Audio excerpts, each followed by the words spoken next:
In the last class, we looked at the experiment 2D NOESY, that is nuclear Overhauser effect spectroscopy, and how it is useful in determining structures of molecules, and we also saw some practical matters related to this experiment, such as how the intensity varies with distance and the mixing time, how it should be chosen. One problem with 2D NOESY is that it does not work for many molecules in a particular size range. And what do we do in such cases? If NOESY cannot be used, how can we determine the structures of those molecules? So, there is an alternative experiment which we can use, and that is what we are going to see in this class, and that is known as ROSY. So, as you can see in this slide, the 2D ROSY means it is rotating frame NOESY. So, the word is just the word rotating frame is there, and rotating frame Overhauser effect spectroscopy. So, this is an alternative to 2D NOESY experiment, and so let us see how this works and why is it required. So, in this experiment, so if you recollect the previous class, we looked at how the NOESY experiment is done.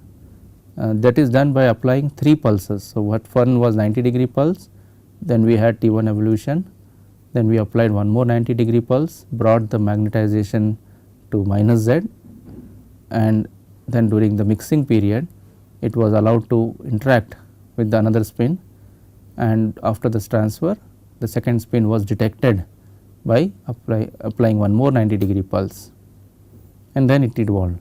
So, in this experiment ROSY we do it in a different manner. So, here what we do is we apply a 90-degree pulse, then allow the spin A to evolve, that is the same approach what we saw in the case of TOCSY. Then you mix the magnetization by applying what is called as a spin lock. So, this is nothing but a weak irradiation applied for a duration of this time 200 to 500 milliseconds. And after that, during this period, again similar to what happens in NOESY, the magnetization from one spin is transferred, or polarization from one spin is transferred to the second spin, which carries with it the information of the chemical shift during T1. So, the second spin, when it is now comes to the xy plane, remember here if you look carefully, we have started from x axis pulse. So, the magnetization is in the y direction here, and it remains y throughout. There is no need for another pulse to bring the magnetization to y. So, in NMR, remember we always apply one 90-degree pulse to bring a magnetization from z axis to y axis. But if the magnetization is already along x or y, we do not need to do anything, we just need to directly start detecting that signal by using that detector, and that is called FID. So, we do not detect here, we just allow the spins to evolve in chemical shift, and they start moving according to the chemical shift frequency, and when the intensity at any point here is modulated, means connected or related to the chemical shift frequency value, and that intensity is transferred to the next spin based on its because of the spin lock here, and that is because of the through space interaction, and after that interaction is over, then the second spin now which has got the energy or magnetization from the first spin starts moving, and that is gives a second spin chemical shift. So, that 2 spins are connected to each other, correlated by this manner. So, now question is, if you look again, if you recall, this is exactly the same as a TOCSY spectrum, TOCSY pulse sequence. So, the question is what was different here, why is it similar to a TOCSY? The reason is, yes, it is very similar to TOCSY, in fact it is like a TOCSY itself, but the only difference is the power levels are slightly lower than a TOCSY, and the time duration is very long compared to TOCSY. In a TOCSY we use typically around 60 to 80 milliseconds, and this is about 3-4 times bigger, longer, it can go all the way up to 500 milliseconds. So, that is the difference as far as NOESY and TOCSY is concerned, but the picture, the pulse program like this sequence looks exactly same. So, now question is, why are we doing this ROSY experiment at all? Why does not the NOESY help always? So, what happens is, there is the theory which we will not go into detail in this course, but the theory says that suppose by accidentally you are molecule is such that the product, the multiplication of omega into tau c. What is omega? Omega comes from your spectrometer frequency, and tau c is the rotational correlation time of the molecule, and if you recollect, we saw in the previous classes that it is related to molecular weight divided by 2 in kilodaltons, and the value is typically in nanoseconds. So, this product, if it happens to be close to 1, then the NOE effect, it goes to 0. That means, even if the atoms are close in space, you will not get any cross peak between them, because there is no way that they can transfer to each other, and the reason is the transfer efficiency has become 0 because of this spurious or strange phenomenon, which is well explained in theory. Of course, it is not that strange, but it is interesting that at this point you will get a 0. So, typically this will happen if your molecular weight, let us say, is 1000, the molecule which you are analyzing, and if you are working at this frequency 400 megahertz. Okay. So, at that frequency omega is how much? Is 2 into pi, 2 pi into frequency. So, just not directly frequency here, you have to use a 2 pi and multiply with the tau c for this, and if you recollect the math, the tau c for this is going to be 0.5 nanoseconds.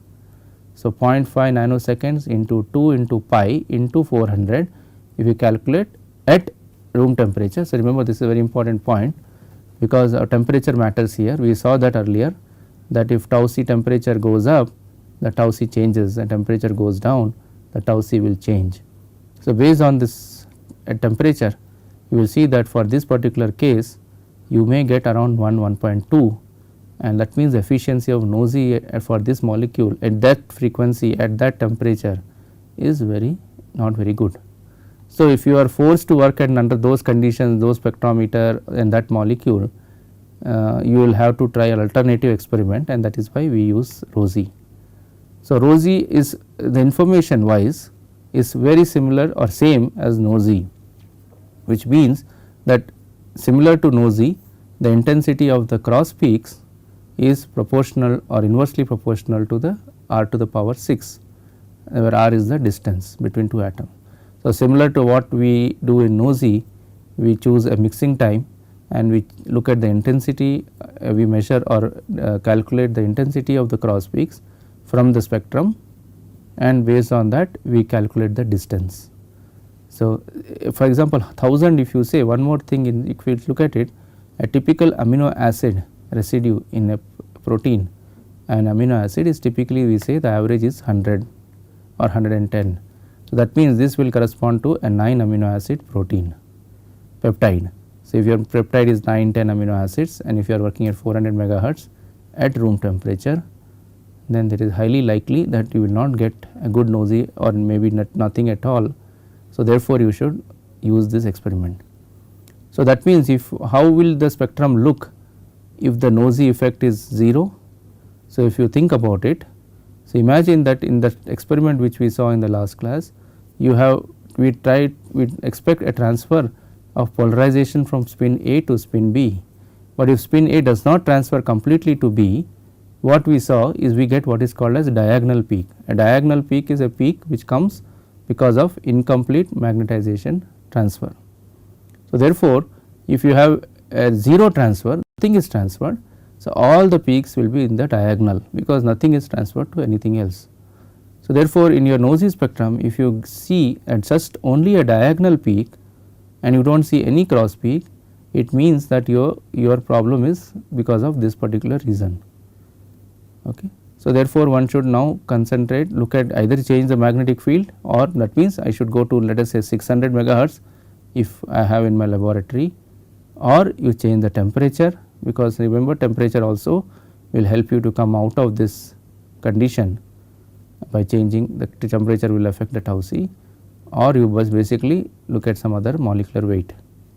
So, this is the way why ROSY is important, because it overcomes all this problem and you do not have to worry about NOESY and directly record a ROSY spectrum. Now, in a ROSY spectrum, the spin exchange means the polarization transfer takes place during the period known as spin lock period. See, this word spin lock period is coming because of this. there is a isotropic mixing, that is what we saw in TOXI. So, during this period there is a transfer going on. So, therefore, remember if you recollect, I just now as we discussed, TOXI experiment is also exactly same as ROSI. So, therefore, one has to optimize spin lock so that you do not start seeing TOXI peaks or artifacts or TOXI type of problems in ROSI. So, these are practical aspects which are important to know, because TOXI and ROSI have same pulse program. So, whatever, but remember as I said, in TOXI we of course use very short mixing time, whereas in ROSI is little longer. So, this is an experimental spectrum how it looks. So, you can see here that there is a cross peaks, and you can see there is a diagonal peak and there is this cross peaks. So, red color. So, you see one thing, if you notice immediately, the cross peaks are opposite in sign compared to diagonal and chemical exchange. So, what is chemical exchange? We will worry about it little later when we come to the advanced NMR topics. We will cover chemical exchange, but what is currently we have to worry about is this peak, the diagonal. So, you see the diagonal is black in color, that means it is, let us say, positive, and the red is opposite to diagonal peak, means opposite in color, because it is negative. So, the cross peak and diagonal peak have a negative phase relationship between each other, and that is why we say that it is very nice, because you can immediately figure out any peak which is opposite to diagonal is the actual cross peak which we need to worry about. There is another very beneficial or useful feature in ROSI which is not present in NOSI, is as follows, that remember we discussed what is called as spin diffusion peak. A spin diffusion peak arises because two spins A and B are not closer than or farther than 6 angstroms or 7 angstroms, that means they could be 10 angstroms, but still I may end up seeing a cross peak in a spectrum between A and B, which is not correct. I do not expect A and B to show a cross peak, but it is showing a cross peak. If you look at it in other way, if a person does not know the structure that it should be 5 or 10 angstrom or so, the person may think that A and B are now close to 5 to 6 or less than 5 to 6 angstroms, because I am seeing a peak in the NOSI spectrum. So, this will lead to a wrong structure because in reality they are about 8 angstroms, but in practice using my equations and using my the idea that intensity is proportional to power 6 1 by r power 6, I may end up interpreting that these two peaks, these two atoms are less than 5 to 6 angstroms. Okay. So, this is a misinterpretation and can very much lead to a wrong structure. So, why did it happen? This happened because A and B were not close in space, but there was a third spin, suppose we call it as A prime or C, which connected A and B, because first that magnetization went from A to C and from C to B during the long mixing time. So, if the mixing time is not chosen appropriately, I may end up with this kind of artifacts or this kind of problem. So, in a NOSI there is no way that a given peak we can say whether it is a direct NOSI peak because of less than 6 angstrom distance, or it is coming because of spin diffusion. Very difficult to say, unless of course the one option we use is to vary the mixing time. So, let us say you record your spectrum at different mixing times. So, if you record a spectrum at different mixing times, remember we saw that the intensity is proportional to the mixing time. It increases with mixing time to some extent. So, therefore, if the intensity of a cross peak keeps on increasing as I vary the mixing time, then that particular peak I can say is coming from direct NOSI effect. But if the intensity of peak does not vary with mixing time, it decreases, then I will say it is an indirect NOSI effect, that is spin diffusion peak. So, for a spin diffusion peak, the intensity does not increase proportionately with mixing time. That is one way in NOSI to rule out whether a peak is coming because of direct NOSI or through spin diffusion. But the disadvantage now is that you need to record several 2-dimensional NOSI spectra with different mixing time. And remember, each 2D spectrum takes about hours to record, a few hours, and therefore, if you want to do several 2D experiments, you may end up spending days, 1 day or 2 days just for this purpose. But in case of rosy, what happens is that rosy, your red color which is shown here is red color is a direct cross peak and this is diagonal peak. So, if you have a spin diffusion peak, then that will come as black color, which will be the same as the diagonal. So, interestingly, the diffusion peak will now can be distinguished from the direct cross peak, because there will be a change in the sign or change in the color of the peak. So, based on that, one can now distinguish and say confidently that look, this is a spin diffusion peak and something else, and some other peak is a actual cross peak. So, therefore, we can focus, we can then when we analyze or interpret the intensities, one can then ignore those black peaks and focus only on the red peaks.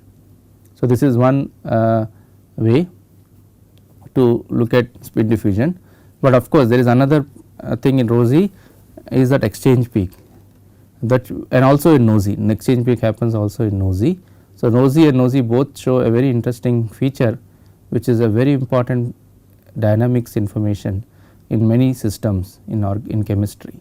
We will look at it as I said in the advanced section, but let us ignore. So, keep in mind that in diffusion in rosy, the spin diffusion peaks, that is multi-step nosy peaks, are opposite compared to direct one step nosy peak, and therefore, it is very easy to distinguish. But then the question you may ask is, why do not we then do rosy every time? Why do we ever have to do nosy? The reason is because of this factor here. If you see this diagram picture here, the magnetization is in the y axis here, x or y, and then it remains in x or y for a long duration up to 500 milliseconds, and then you detect. So, during this portion of the time, it decreases because of T2 relaxation. So, remember, T2 relaxation is how happens in the xy plane, and T1 relaxation happens in the z axis when magnetization is going to the z axis. So, T2 relaxation starts playing a big role in this case. So, if my T2 is short, which is typically the case for larger molecules, if you let us say a peptide which is 15 amino acids or 20 amino acids, as you go increase the number of amino acids, or if you look at larger molecules, the T2 effect, T2 is very short. So, by the time you apply this isotropic mixing, that is what is called spin lock or a weak RF radiation, the spin starts relaxing towards z axis very quickly. So, therefore, the signal intensity when you reach here is very less. So, the overall sensitivity of rosy is less compared to nosy. So, only if there is no option for nosy, rosy is resorted to, means people use rosy if in case you are not able to get a good nosy, but otherwise nosy is still preferred, because as far as I control my mixing time properly, the spin diffusion is not such a big problem. So, from one, if you are experienced, then you will know what mixing time one should use, and therefore, you do not have to worry about this negative positive, and you can analyze a nosy which is more sensitive compared to rosy. So, this is things end to the rosy part, that is the rosy and nosy. We will look at one last 2-dimensional experiment before we move on to the heteronuclear. So, we will look at one more homonuclear experiment, 2D homonuclear, which is known as inadequate, again a very interesting acronym, and that stands for this particular word, which is incredible natural abundance double quantum transition experiment. So, now the name sounds very complicated, but actually the experiment is a very simple experiment. What it means is, it is what it tries to do is, it tries to correlate like any other 2D the chemical shift of carbon to carbon. Okay. So, remember our focus is now carbon to carbon, we have come out of hydrogen. So, this is typically a carbon carbon correlation experiment and used very frequently in chemistry, not so much in biological molecules, because the sensitivity is of course very low. So, here what are we trying to do? We are trying to correlate or connect two carbon atoms. So, let us see how this happens. So, this I said is a very useful for establishing carbon carbon correlation, that means two, like cozy. Remember, in a cozy we saw proton to proton correlation. Similarly, here we try to do carbon to carbon correlation, again using J coupling. So, J coupling is a common feature everywhere. Only through J coupling we can transfer polarization if you want to study like a cozy experiment. So, it is very useful for natural products and so on, but remember it is C13 detected, means everything is carbon 13 here, there is no hydrogen involved, proton involved. So, the carbon 13 is not a very sensitive nucleus, because it is natural abundance is very low, number 1, 100 times less compared to proton. Number 2, it is 4 times less gyromagnetic ratio, it has 4 times smaller gyromagnetic ratio compared to proton. So, these two factors really reduce the sensitivity of carbon if you are studying at natural abundance. So, therefore, this is a very insensitive experiment, it requires very long time to record and more sample. Remember one of the slides we saw long back in the theory part, where we saw first part which was more of theory, we saw that the sensitivity of NMR is proportional to square root of measurement time and directly proportional to concentration. So, if the sensitivity is very less like this, you either need long time or you need more sample, or you can use both, take longer time with more sample. So, this is one class of experiments which falls under that. So, let us see how this works. So, this is basically as it says here, how what information do you get from inadequate? Inadequate looks at pairs of doublet cross peaks along the horizontal axis, which means that two corresponding carbons are directly connected. So, let us say example, suppose this is a carbon atom, this is what is shown here on this x axis here, these lines are lines are nothing but peaks of a carbon spectrum. So, remember if you recollect, we saw that carbon spectrum looks like single sharp lines because we decouple the hydrogen. So, there is no J coupling to hydrogen which can be seen in a proton carbon's 1D spectrum, plus carbon spectrum do not have any carbon carbon interaction. So, there is no homonuclear J coupling, because neighboring two carbons, the very low probability that both of them will be C13. We saw that it is 1% of 1%. So, therefore, in a carbon spectrum you will typically see single lines. This is not a real spectrum here, but in a reality you will not get very much different from this. So, let us say I have recorded a sample hypothetical, we will see a real example in the next slide, but let us say that we have a molecule which has spectrum like this, a carbon spectrum. What I am trying to do now is look at the next connected carbon atom, that means neighboring carbon atom. So, let us say, let me draw this example. So, let us say I have something like this going on in the molecule. So, I have 1, 2, 3, 4, 5. So, what is this inadequate experiment doing is trying to connect the neighboring carbons, or trying to tell you which peak here this carbon is connected, this carbon is connected to which other carbon. So, for example, let us say this particular carbon may be this particular peak, then this particular carbon will become this peak here. So, basically we are trying to form a connection between two neighboring carbon atoms. Okay. So, this is what is shown here. So, let us say we start from 1, some arbitrary peak, you are using the word double quantum here. So, let us not worry about what is double quantum for the time being, this is more mathematical, or that is why we do not be able to cover this in this course, but for us what matters is just the appearance of peaks. So, you have a carbon peak which is, let us say, position 1. Remember this both axes, okay, both side, this horizontal vertical axis and horizontal is carbon to carbon. So, both dimensions are carbon. So, but the only thing is in this axis we do not get direct carbon chemical shifts, we say that it is a combination of two chemical shifts. Okay. So, what happens is it is basically a chemical shift here is the chemical shift of 1, some peak 1 plus the chemical shift of its connected peak. So, both these peaks are connected to each other. So, both the chemical shifts you add them together, sum of the chemical shift is what you will observe here. Okay. So, let us say this is directly connected to peak number 2. So, it will be in the same line. Okay. So, then what you do next is you go vertical in this line. Okay. So, this is basically if you go vertical, this position will be 2 plus 3, 2 plus 3 means chemical shift of 2, this 2 plus chemical shift of the next peak 3. So, that is what comes at this position. So, if you go in the horizontal line, it is 2 plus 3 is this peak, and this will be 3 plus 2. So, both are equal. So, they are in the same line.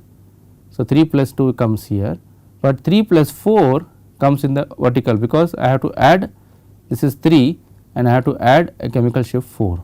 So, there will be addition to that, it will come here, and then again 3 plus 4 and 4 plus 3 is same. Then comes 4 plus 5. So, 4 plus 5 comes down. Why does it come down? It comes down because 5 is on this side and 3 was on that side. So, whenever you go to downfield, depends, it can either increase or decrease, or it is always opposite. So, whatever happens to this chemical shift here is more than this chemical shift, or I can reverse the approach. I can say this side is less and this side is more. It does not matter. What matters is that when you go this side, it is on one direction and this side is opposite direction. So, from 4, when I take this peak to 5, it is coming down, because the chemical shift of 4 plus 5 is less compared to chemical shift of 3 plus 4. So, 4 plus 5 comes here, and if you go horizontal, this is 5 plus 4. So, 5 plus 4, 4 plus 5 is same, but now 5 is connected to 6. So, this 5 is connected to 6. So, 5 plus 6 is different now, it goes up, and this is 6 plus 5. So, 6 plus 5 and 5 plus 6 are same. Then the 6 is connected to 7, then you go up and see the same line, the next peak, and then go horizontal, that is the last peak 7. Okay. So, basically what is happening here is we are going from horizontal vertical, horizontal vertical. So, when you go on the horizontal line from one atom, one peak to another peak, we get the neighboring connection information. So, we get two atoms connected to each other directly through one bond. Then we go up, we get second connection, we go left, we get another connection. Like that we can walk like this and keep connecting two neighboring carbon atoms, and this vertical will match with these peaks here. So, you have to place your carbon 1D spectrum on the top, and then along this line you start looking at those chemical shifts. So, this corresponds to this corresponds to this, and so on. Okay. So, let us look at a real concrete example. In this case menthol is shown. So, menthol has this structure here, you see on this side, okay, and then you can see that these are the numbers we have put on the carbon atoms. So, let us say you start from 1, so this assignment which carbon is which chemical shift has already been known in this molecule. So, therefore, this is just an example. So, suppose you have 1 here, atom number 1. Remember, atom number 1 is directly connected to 2, it is also connected to 6. Okay. So, but let us follow one path now, let us go from 1 to 2, then 2 next is here. Now, 2 is connected to both 3 as well as 7. So, you see there are 2 peaks here, 2 is connected to 3, and we will see later how it is connected to 7. So, first let us see its connection to 3, which has come here. Then from 3, if you go vertical, it is 3 again, because it is the same line as 3, but now if you go horizontal, you get 4.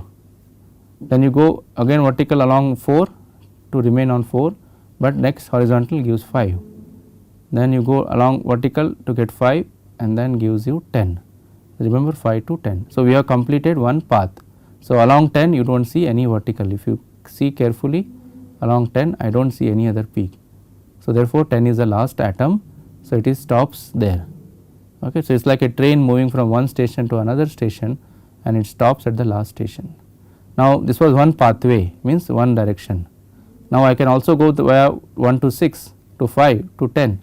So, let us start from there. So, this is from 2. Okay. So, let us look from 2 onwards. So, 2 from 7, 7 to 9 and 7 should also to 8. So, if you see here we started from this 2, there are 2 peaks. Earlier we looked at 2 to 3 connection, now I am looking at 2 to 7 connection, then 7 to 7 vertically up, then it will branch out into 2 possibilities, one is 7 to 9 and other is 7 to 8, that is what we see here. So, 7 to 9 connection, and so essentially we are connecting all the peaks which are each next to each other, direct one bond. So, this is completes this side.